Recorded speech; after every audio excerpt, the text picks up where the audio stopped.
예수님의 탄생을 기념하는 날로 보내고 있습니까? 아니면 마음을 다하여 그분을 영접하며 축제의 날로 보내고 있습니까? 성탄절은 인류를 향한 하나님의 최고의 선물입니다. 소망이 없는 세상에 소망을 주신 날이요, 어둠으로 가득한 세상에 빛을 선물하신 날입니다.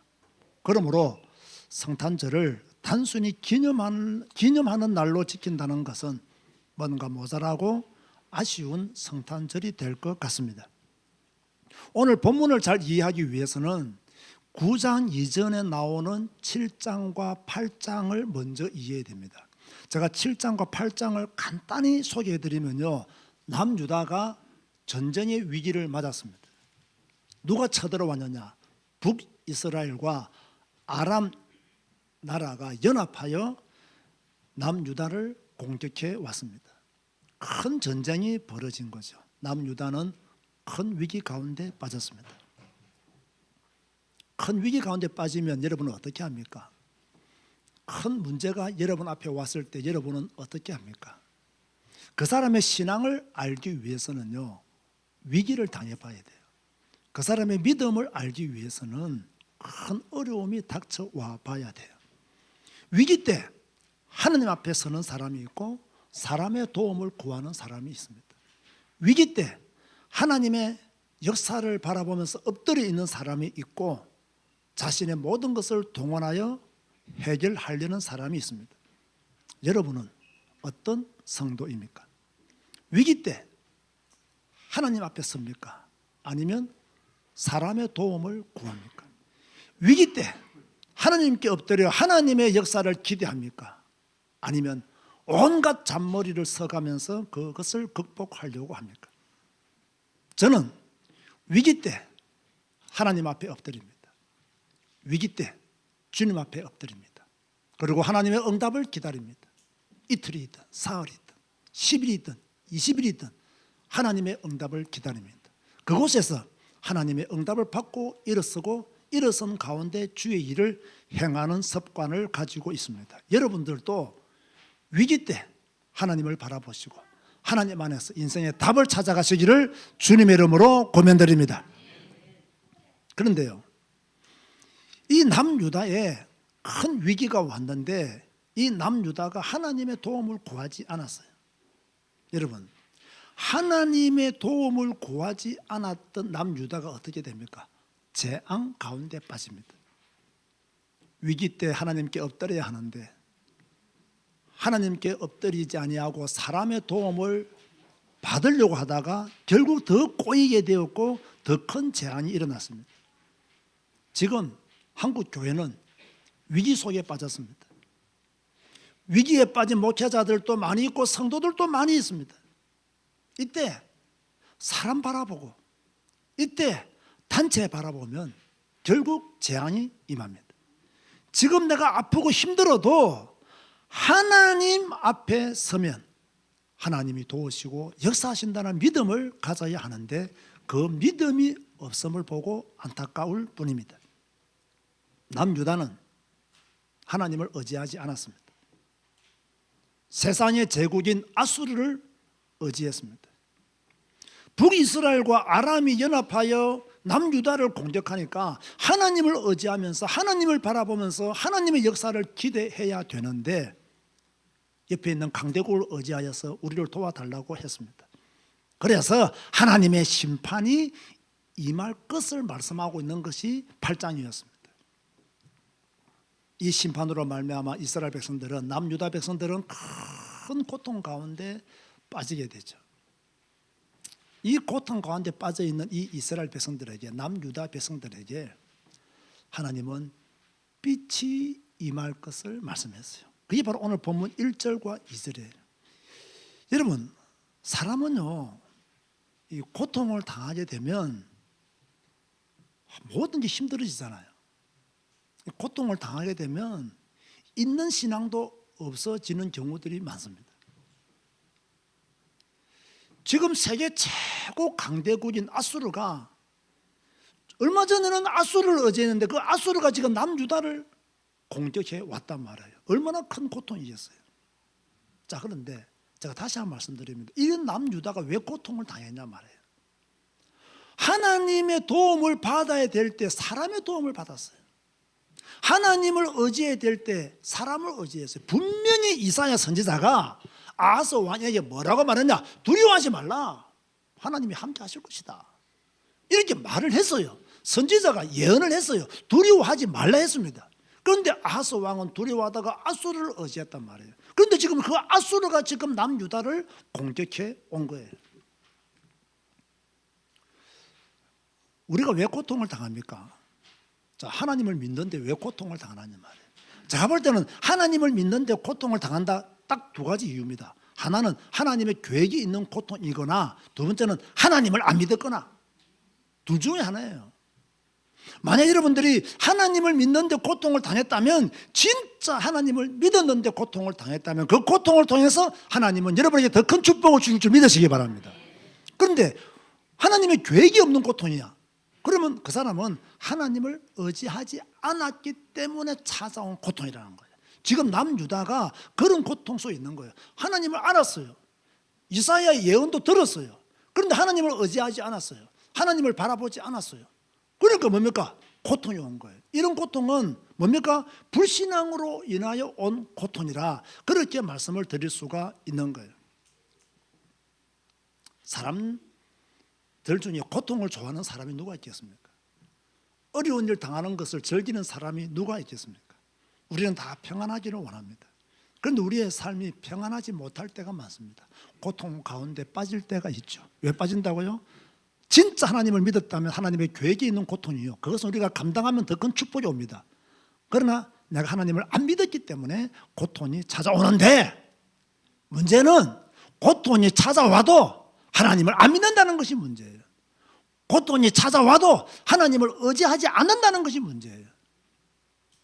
여러분 정말로요, 고통을 없애고 싶으면 불신앙하지 마시기 바랍니다. 고통을 없애고 싶으면 여러분 절대로 하나님을 의심하지 마시기 바랍니다.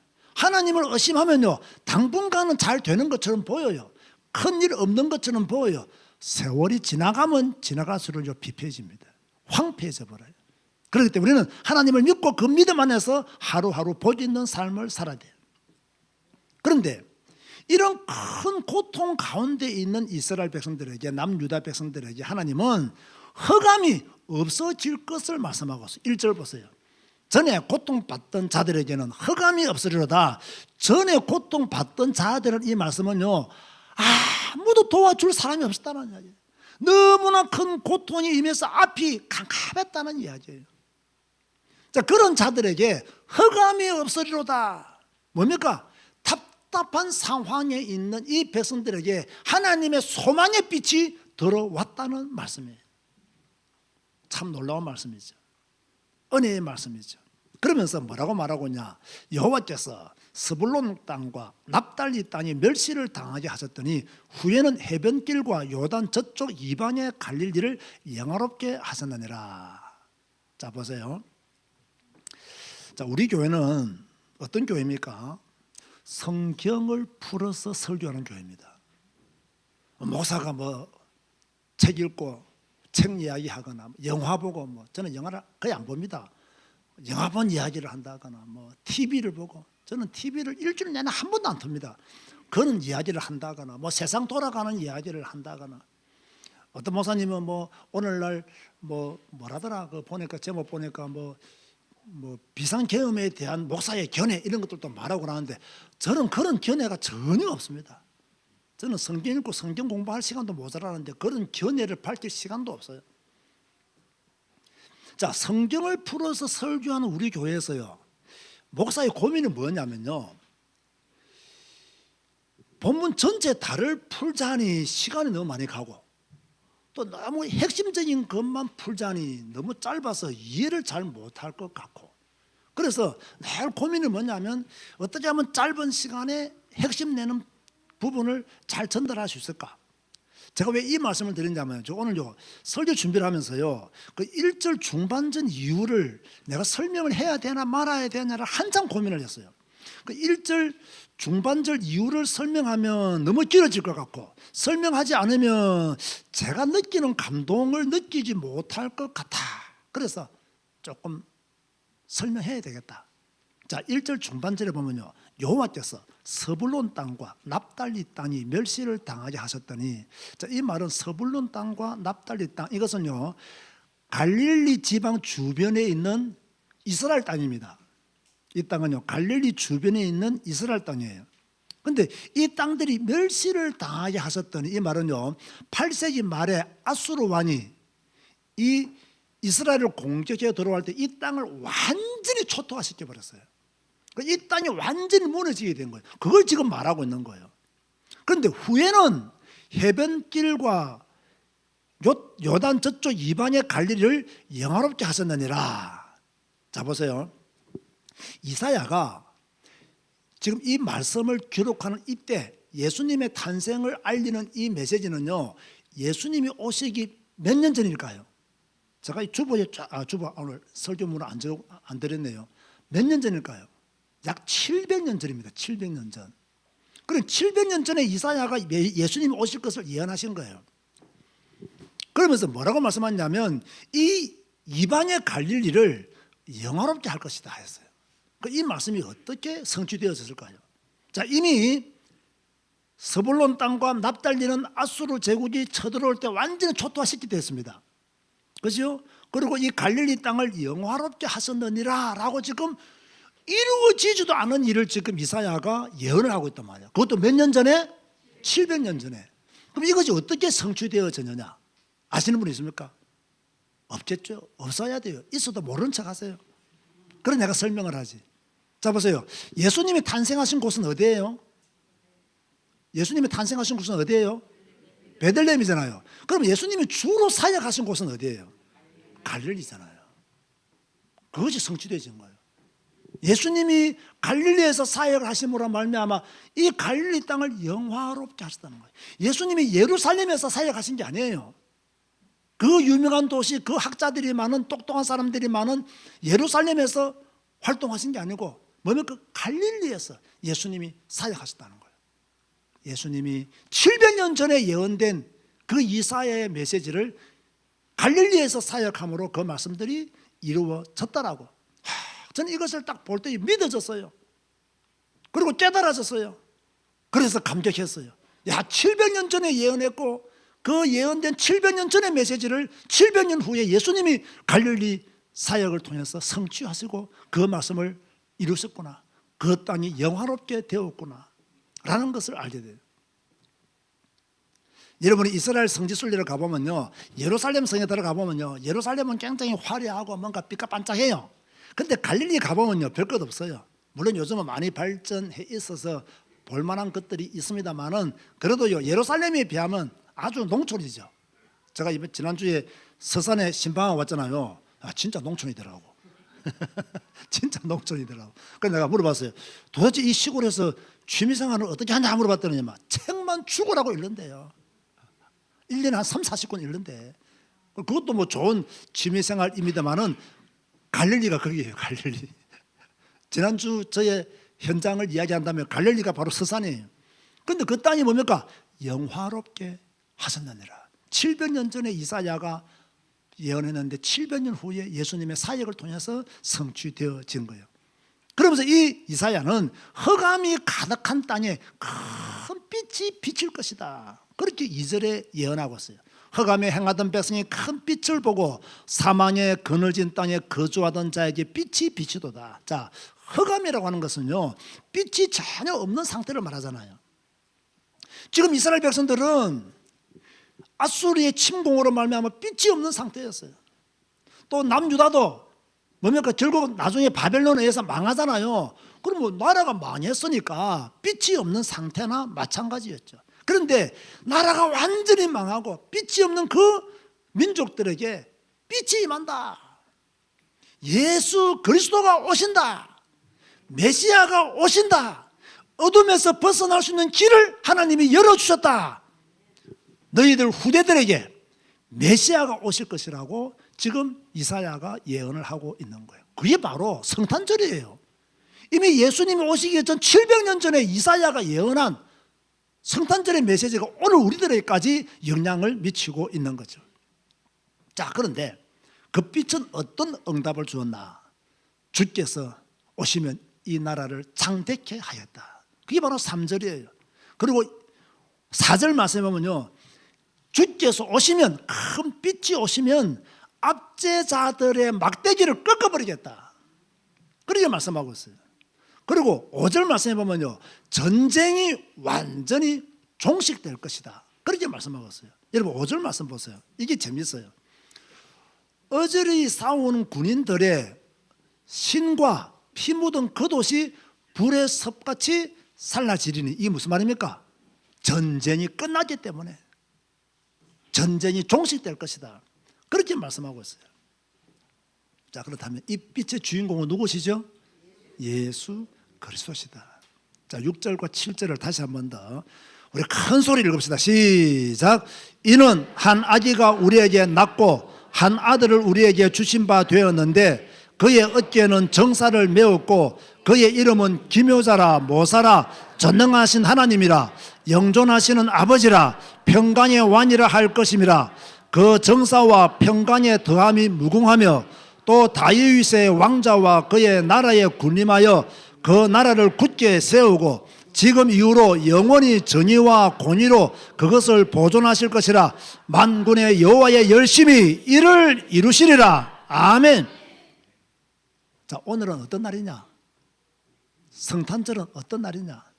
예수님이 오시기 전 700년 전에 이미 이사야가 예수님이 오실 것을 예언했는데 그 예언이 성취된 날이 성탄절이라는 거예요. 사람은요, 내일 일을 모르잖아요. 그런데 이사야는 700년 전에 우리 민족에 큰 빛이 임할 것이다, 그 빛이 오실 것이다, 그 빛이 오셨다, 그게 바로 신약의 시작입니다. 성경은 거짓말하지 않습니다. 성경은 진리입니다. 성경에 예언된 것은 성취되었고 앞으로도 성취될 줄 믿으시기 바랍니다. 700년 전에 예수님이 오실 것을 예언했는데 오셨다는 거예요. 오늘 우리에게도 한 아기가 오셨습니다. 왜 오셨느냐? 그분이 왜 오셨느냐? 자기 백성에게 기쁨과 참 자유를 주시려고 성육신하여 오셨습니다. 더 중요한 것은 자기 백성을 구원하여 천국으로 인도하시기 위해서 오셨습니다. 그래서 성탄절을 단순히 예수님의 오심을 기념하는 날이 아니라 우리에게 기쁨의 날이요, 축제의 날이요, 감사의 날이요, 감격의 날이 되어야 합니다. 예수님의 탄생은 하나님이 우리에게 주신 최고의 선물입니다. 아멘 하시기 바랍니다. 자, 그 어깨는 정사를 메었다라고 해서, 정사, 여러분 정사가 뭘까요? 여러 가지로 해석할 수 있는데요, 간단히 말할게요. 통치권입니다. 통치권. 예수님은 오실 때부터 통치권을 가지고 오셨어요. 그런데 예수님이 통치권을 가지고 오셨는데 세상 사람들은 이것을 몰랐어요. 그냥 왕의 통치권, 예수님이 진짜 하늘과 땅의 모든 권세를 가지신 그 통치권을 가지고 오셨다는 것을 세상 사람들은 믿지를 않았어요. 그런데 예수님은 모든 통치권을 가지고 계셨지만 아직까지 사용하지를 않고 있죠. 그러나 반드시 그 통치권을 확실하게 사용하실 날이 옵니다. 그때가 바로 주님의 재림의 날입니다. 그때는 어김없이 통치권을 확실히 사용하실 것입니다.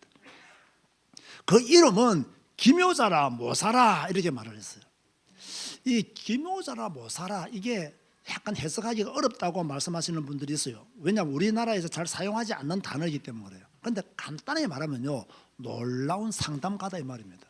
기묘자라 모사라의 말은 놀라운 상담가다. 자, 이걸 가지고 이제 뭐 또 상담을 전공하시는 분들은 이렇게 예수님은 우리의 상담자이시다 이렇게 말을 해요. 틀린 말은 아닙니다. 그런데 그 의미를 단순히 그들이 말하는 상담과 비교하면 안 돼요. 여기서 놀라운 상담가라는 말씀은 무슨 뜻이냐면요, 우리의 죄의 문제와 삶의 문제를 완전히 해결해 주신 놀라운 상담가라는 거예요. 여러분, 세상 상담가들은 우리의 죄 문제 해결 못합니다. 심리학이 우리의 죄 문제 해결합니까? 심리학이 우리의 당면한 문제들을 해결합니까? 못합니다. 그런데 예수님은 우리의 죄 문제를 완전히 해결하시는 놀라운 상담가라는 거예요. 우리의 삶의 문제를 완전히 해결하시는 놀라운 상담가라는 거예요. 그 놀라운 상담가가 여러분과 함께 계시는 줄 믿으시기 바랍니다. 그럼 우리가 성경 읽고 성경 배움으로 이 놀라운 상담가의 축복을 누리며 살아가야 되는 거죠. 그러면서 예수님은 전능한 하나님이시요 영존하시는 아버지시다. 제일 중요한 건 뭐냐? 예수님은 평강의 왕이시다 라고 했어요. 평강의 왕이시다. 자, 왜 예수님을 평강의 왕이라 했을까요? 왜 예수님을 평강의 왕이라고 이렇게 성경에서 말씀하고 있을까요? 하나님과 사람 사이를 가로막고 있는 것이 뭐죠? 죄잖아요, 죄. 그죠? 하나님과 인간 사이에 가로막힌 담이 바로 죄예요. 그 죄의 담을 허시고 하나님과 우리 사이를 평강 가운데 있게 만들어 주신 분이 바로 누구시냐? 예수님이시다는 거예요. 그러니까 평강의 왕이라는 이 근본적인 뜻은 뭐냐면 하나님과 원수되었던 인간을 하나님과 화목하게 하시는 왕이 누구시냐? 바로 예수님이시다. 그게 바로 평강의 왕이 가지고 있는 핵심적인 메시지예요. 하나님과 우리 사이를 화평하게 하셨다는 거예요. 하나님과 우리 사이를 평강하게 하셨다는 거예요. 우리의 죄 문제를 주님이 해결하심으로 우리가 하나님 앞으로 담대히 나아갈 수 있는 축복을 주셨다는 거예요. 그게 바로 평강의 왕이다. 여러분, 평강의 왕이 오셨습니다. 여러분의 모든 죄 문제를 해결하신 평강의 왕이 오셨습니다. 도저히 하나님 앞으로 나아갈 수 없는 우리들에게 하나님 앞으로 나아갈 수 있는 길을 열어놓으신 평강의 왕이 오신 날이 무슨 날이냐? 성탄절. 이걸 여러분들이 뜻깊게 받아들여야 돼요. 그러면서 7절의 핵심은요, 다윗의 언약을 따라서 빛이 오셨다는 말씀이에요. 7절 한번 보실까요? 그 정사와 평강의 더함이 무궁하며 또 다윗의 왕좌와 그의 나라에 군림하여 그 나라를 굳게 세우고 지금 이후로 영원히 정의와 공의로 그것을 보존하실 것이라. 만군의 여호와의 열심히 이를 이루시리라. 다윗의 후손이 아니면 그리스도가 안 돼요. 반드시 다윗의 후손이라 해야 돼요. 그래야 그리스도가 되는 거예요. 그래서 예수님은 다윗의 언약을 따라 빛으로 오셨다. 그렇게 말씀하고 있는 거예요. 자, 결론 맺습니다. 우리가 성경을 공부하고 성경을 연구할 때 또 우리가 예수님의 탄생과 예수님의 사역에 대한 말씀을 연구할 때 항상 보아야 할 말씀이 있습니다. 이것은 굉장히 중요합니다. 자, 이거 모르면 이단에 빠지고 이거 알면 우리가 바르게 성경을 배울 수 있습니다. 우리가 성경을 읽을 때 또 성경을 공부할 때 항상 명심해야 될 것이 무엇이냐면요. 자, 예수님의 탄생이 구약의 말씀과 일치하느냐는 겁니다. 이걸 보아야 돼요. 예수님 말하는데 이 사람이 말하는 예수님을 잘 들어보니까 구약에서 예언된 예수님이 아니에요. 구약에서 예언하신 예수님이 아니에요. 근데 이 사람 딱 예수님을 강조하는데 단어는 똑같대, 예수님이라는 단어는. 그런데 이 사람이 말하는 예수님을 자꾸 들어보니까 구약에서 말하는 예수님이 아닌 것 같아. 그러면 이단입니다. 구약에 예언된 메시아가 바로 우리가 믿는 예수님이다. 이걸 성경적으로 딱 보아야 그 사람이 제대로 된 신앙을 가진 거예요. 어떤 성도들은요, 구약은 읽을 필요 없다. 이미 예수님이 오셔서 신약을 다 말씀하고 계시기 때문에 구약은 필요 없다. 구약은 율법이다면서 내 편지 치는 교회들과 목사들이 있어요. 100% 이단입니다. 구약도 하나님의 말씀이다. 아멘 하시기 바랍니다. 이게 우리의 믿음이 돼야 돼요. 그래서 구약에서 인정받지 못하는 예수님은 잘못된 예수님이에요. 그래서 구약의 예수님의 탄생이 구약의 말씀과 일치하느냐, 이거 봐야 됩니다. 저는 일치한다고 믿습니다. 자, 그러면 두 번째로요, 메시아가 하신 일이 구약의 말씀과 일치하냐? 여러분, 우리가 지금 오늘 딱 보니까 일치합니까? 안 합니까? 100% 일치하잖아요. 이걸 성경을 통해서 우리가 확인해야 돼요. 십자가를 지시고 부활하신 분이 구약이 말하는 메시아가 맞느냐? 이것도 봐야 됩니다. 십자가를 지신 분이 구약에서 말씀하신 그 메시아가 맞느냐? 부활하신 분이 구약에서 말씀하신 그 메시아가 맞느냐? 이걸 보고 예수님을 그리스도로 믿어야 돼요.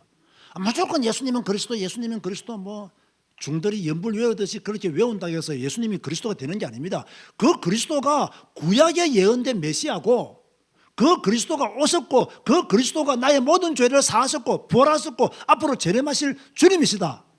이걸 확실히 믿어야 그 사람이 온전한 신앙을 가지고 있는 거예요. 이해가 되십니까? 우리 교회 설교가 점점 더 어려워지는 것 같아요. 그런데 여러분, 이거 이해 못하면 안 됩니다.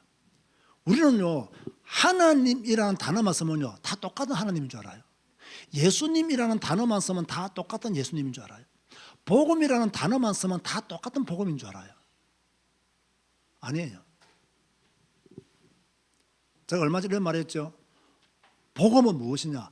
구약에 예언된 메시아가 예수님이라는 사실을 믿는 것이 복음이다. 그 예수님이 우리의 죄 문제를 해결했으며 십자가를 지시고 부활하시고 승천하신 분이시다. 구약에 예언된 그 예수님이 재림주로 다시 오신다. 나는 그분을 믿습니다라는 것이 복음이에요. 이 복음의 원론적인, 이 원색적인 복음에서 자꾸 벗어나서 복음은 이해하는 것이다, 복음은 초월하는 것이다, 복음은 한계를 뛰어넘는 것이다 등등의 이야기를 하는 것은 복음을 무엇으로 만드는 것이다? 종교로 만드는 것이다. 그런 실수들을 교회들이 굉장히 많이 하고 있고 우리도 했어요. 이제 그런 것을 바로 잡을 때가 되었어요. 왜? 성경이 말하는 예수 그리스도의 복음의 본질에 더 충실한 교회가 되어져야 된다. 그 설교가 좀 어렵더라도 이해가 안 되더라도 자꾸 들어야 돼요. 그래야 구약에서 말씀하고 있는 메시아가 바로 우리가 믿는 예수님이 그 메시아이시구나. 그 예수님이 나의 그리스도이시구나. 그분은 다시 오시는구나. 나는 그분을 믿고 거룩한 믿음의 삶을 살겠다 라고 해야 그 사람이 성경이 말하는 예수 그리스도의 복음을 가진 자라고 말씀을 드릴 수가 있는 거예요. 자, 오늘 성탄절 예배를 드리고 있습니다. 저는 이 성탄절 예배를 드리면서 여러분의 신앙의 고백을 듣기를 원합니다. 제가 질문하면 큰 소리로 아멘 하시면 좋겠습니다. 구약에 예언된 메시아가 여러분이 믿는 예수님이 맞습니까? 아멘. 예수님이 하신 모든 일이 성경에 기록되어 있는 것을 믿습니까? 아멘. 여러분을 위해 십자가를 지시고 부활하신 예수님이 여러분의 구주가 맞습니까? 아멘. 그렇다면 그분이 오실 때까지 성경 읽고 예배하고, 성경 읽고 기도하고, 성경 읽고 선교하는 성도가 되시기를 원하시면 큰 소리로 아멘 하시기 바랍니다. 그렇다고 한다면 성탄절은 단순한 기념일이 아니라 우리 생애 최고의 날이다 라는 믿음도 동시에 가져야 합니다. 오늘 생애 최고의 날에 하나님께 예배하는 여러분들에게 생애 최고의 축복이 임하기를 주님의 이름으로 축복합니다. 주님 감사합니다. 오늘 성탄절로 하나님께 영광 돌리게 하시니 감사합니다. 이 기쁨과 감격이 너무나 충만합니다. 주님을 사랑합니다. 나를 위해 오신 주님을 찬양합니다. 경배합니다. 빛으로 오신 예수 그리스도를 영접합니다. 그 빛 가운데 충만케 하여 주옵소서. 예수 생명, 예수 능력이 우리에게 넘쳐나게 하여 주옵소서. 예수님의 이름으로 기도드리옵나이다. 아멘.